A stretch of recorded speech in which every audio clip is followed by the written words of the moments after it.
Hey, DJSAGE in the house. How's it going? It is 4:31 p.m.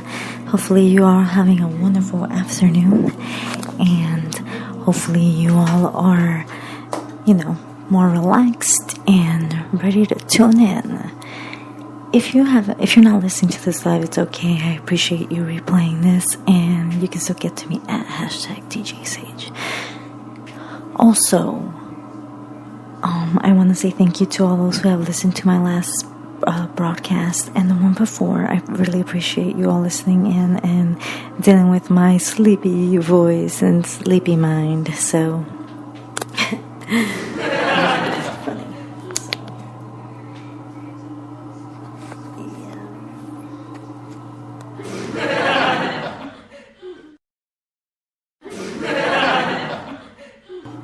Whoa. Sorry about that. The audio kind of messed up there, so please excuse me for that. So getting things going back up and running on this machine. So hopefully you all are patient with me. But yeah, let's get back to the topic, what I was telling you guys before about where I left off actually with the Spark page and WordPress. I was just trying to give you guys tips on using that instead of being, what is it called? Well, instead of being dependent on Facebook, Twitter, Instagram, etc. You don't have to, stay on those platforms. You can go back to listen to my replay. Obviously, I get to the root of the issue of, why, we shouldn't be glued to our phones and to the social media apps, because they literally are just sucking your energy. Like, you can be doing so much more with that time that you're just scrolling through thousands and hundreds of people's photos that are just taking your time for nonsense things senseless things. So that's just the basic fact. And, it's affected people I know, it's affected myself, it's affected me, I should say. And the only reason why I went on different platforms on social media many years ago was because that's what we were told to do. When I would, speak to certain managers or certain owners of art galleries or, photography businesses or different type of, professional people, they would say, oh, you gotta get on social media, you gotta start, that's where it is now, you gotta put your stuff out there, you gotta put all your work out there, you gotta put your business out there, you gotta just be on that and reach to people, get the millions of followers, and get, try to get the most following and the most interest. This is the way, this is the way now, to sell yourself or to show yourself or to, express yourself or something, and how to make money. This is the only way. So all that was bullshit. It's all a lie. So, it's some people, probably are successfully making millions of dollars on their social media platform for whatever reason. But again, that's not the only way to get shit done. That's not the only outlet you have to showcase your photos of your business, or even information about your business, or sharing about yourself, or being connected to people. It's I don't want to get back into it again because I already talked about it in my last broadcast, but you guys already understand that you need to just be disciplined with using it. If you're starting to use it, it's fine. It's just about being disciplined and not being stuck on the phone in front of your face all day, every day, or even 10 times a day. We were talking about 3 to 5 times a day, just to look and check in and do what you need to do, whether it's business or personal. That's it. Other than that, the rest is in person, personal, phone calls, emails, and just you getting shit done.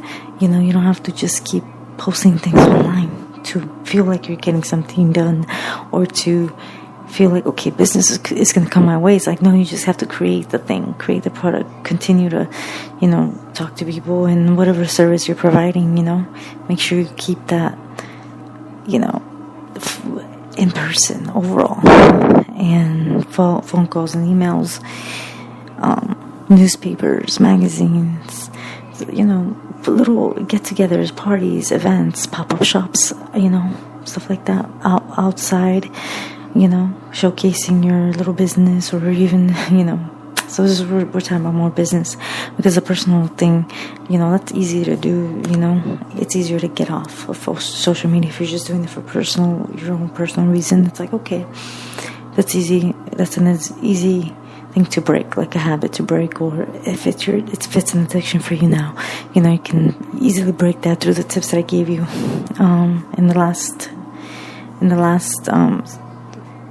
broadcast.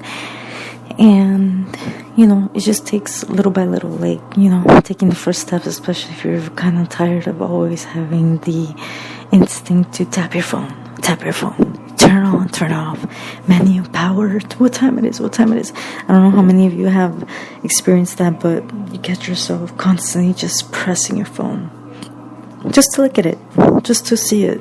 And it's like, okay, what's something you can replace with that time, with that moment that you had that instinct to look? It's just, that's the conditioning that has happened because of that device. So trying to break that habit, trying to break that programming of like, that's your life now. You always have to have your cell phone in your face, in your hand. It's like, Jesus Christ, no. You can have a balanced time, balanced life with it. And it doesn't have to be your whole world, your whole life, your whole business, your whole self confidence. It doesn't have to be yourself, anything. So remember, have it if you want it, but don't remove yourself from yourself. Don't detach your soul from whatever you post or do things out there. Keep your morals and soul in check. That's all I'm saying. Stay true to yourself, and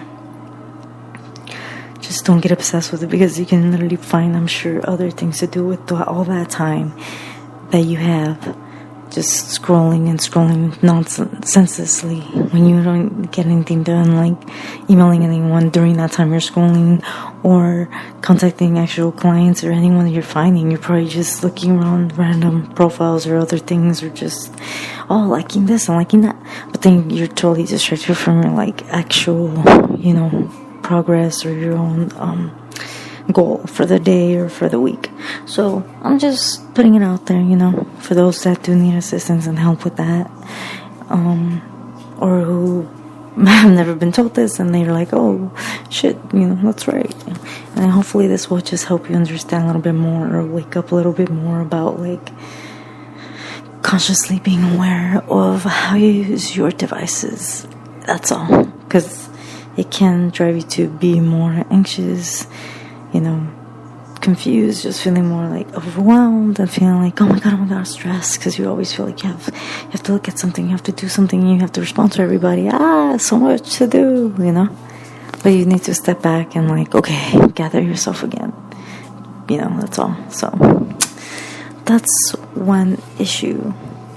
I'm not sure if I touched base on the other social media tip, but if there's any other thing that I missed, please remember to message me, direct message me, #DJSAGE, and ask me your question, or say, hey, can you touch base on this more about social media, because I'm not really sure if I covered it all, but I'm just going to skip to the next topic now.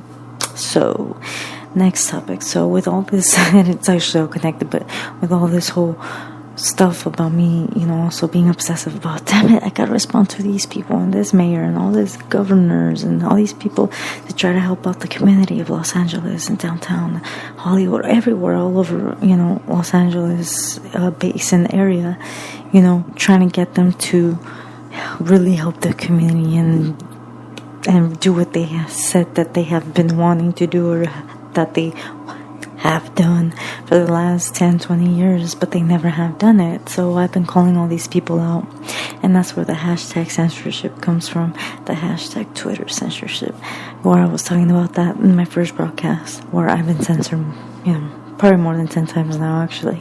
Even though I said 5 times, it was actually more than 10 times. But I'm sure you have too, and maybe not all of you have that are listening in.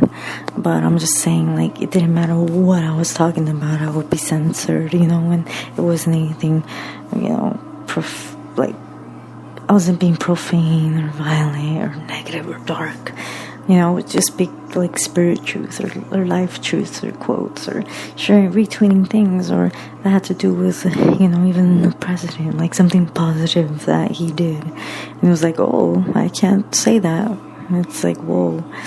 So anything that was related to me just speaking my own mind about the illegal criminals that lived in the apartment complex, like the abuse that I encountered with family members, mentally, emotionally, and physically, all that type of stuff and other details, you know, about being harassed and by these fucking tenants that were horrible and abusive to their own children.